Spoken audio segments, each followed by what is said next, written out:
Hello बच्चों, let's read this question. The question is PV plot for two gases assuming ideal during adiabatic processes are given in the figure. Plot A and plot B should correspond respectively to, and the options are helium and hydrogen, hydrogen and helium, sulfur trioxide and carbon dioxide, nitrogen and argon. तो यहाँ पे हमारा की concept क्या हो जाएगा? अगर हम बात करें एडियाबेटिक प्रोसेस की,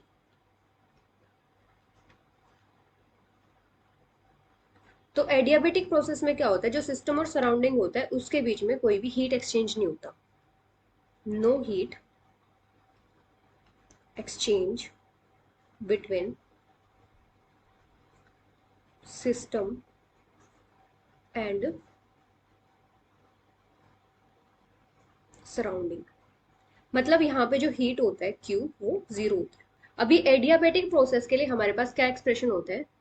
P into V raise to power gamma equals to constant. P होता है प्रेशर, V होती है वॉल्यूम, गामा यहाँ पे क्या होता है, जो हीट कैपेसिटी होती है कांस्टेंट प्रेशर और वॉल्यूम पे, उनका रेशियो Cp ओवर Cv. अभी अगर हम बात करें मोनोएटॉमिक की,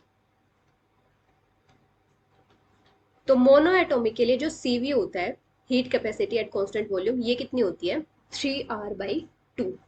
तो Cp कितना हो जाएगा? Cp माइनस Cv होता है R के इक्वल. Cp हो जाएगा R प्लस Cv. तो यहाँ से कितना आ जाएगा? R plus 3/2R. ये हो जाएगा 5/2R. तो गामा कितना आ जाएगा मोनोएटॉमिक के लिए? 5/2R. यहाँ पे कितना आ जाएगा? Into 3R into 2. 2 से 2 कैंसिल, R से R कैंसिल, मतलब 5/3. ये हो जाएगा 1.66. ये हो जाएगा मोनोएटॉमिक के लिए. अगर हम बात करें डाईएटॉमिक की, मोनोएटॉमिक के लिए जो डिग्री ऑफ फ्रीडम होती है वो कितनी होती है? 3. डिग्री ऑफ फ्रीडम किसके इक्वल होती है? 3 इंटू एन. एन यहाँ पे क्या होता है? Number of atoms. मोनोएटॉमिक में क्या होगा? एक ही एटम होगा तो डिग्री ऑफ फ्रीडम कितना हो जाएगा? 3 हो जाएगा. अभी डाईएटॉमिक में डिग्री ऑफ फ्रीडम कितना हो जाएगा? 3 इंटू 2, ये हो जाएगा 6. तो यहाँ पे जो Cv की वैल्यू होगी वो कितनी हो जाएगी? 5/2R. Cp कितना हो जाएगा यहाँ पे? 5/2R plus R. ये हो जाएगा यहाँ पे 7/2R. तो गामा की वैल्यू कितनी हो जाएगी यहाँ से? 7/5. ये हो जाएगी 1.4. ये हो जाएगी डाईएटॉमिक के लिए. अभी क्या होगा? गामा की वैल्यू जितनी ज्यादा होगी स्लोप भी उतना ही ज्यादा होगा. Greater the value of gamma, slope will be greater. तो गामा की वैल्यू किसकी ज्यादा है? मोनोएटॉमिक की ज्यादा है, गामा ऑफ डाईएटॉमिक.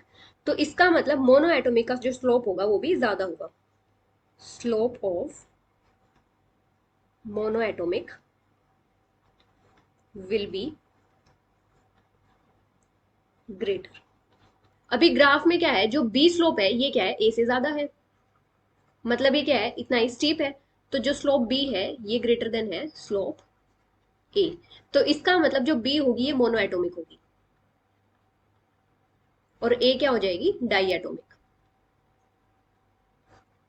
अभी ऑप्शंस में क्या गिवन है? फर्स्ट गिवन है helium and hydrogen molecule.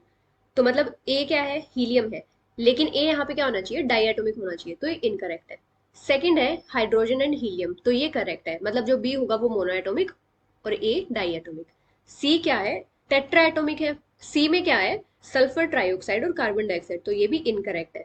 Fourth क्या है? नाइट्रोजन एंड आर्गन, ये भी करेक्ट है. So the final answer is option B and D. Hope you understood it well. Best of luck.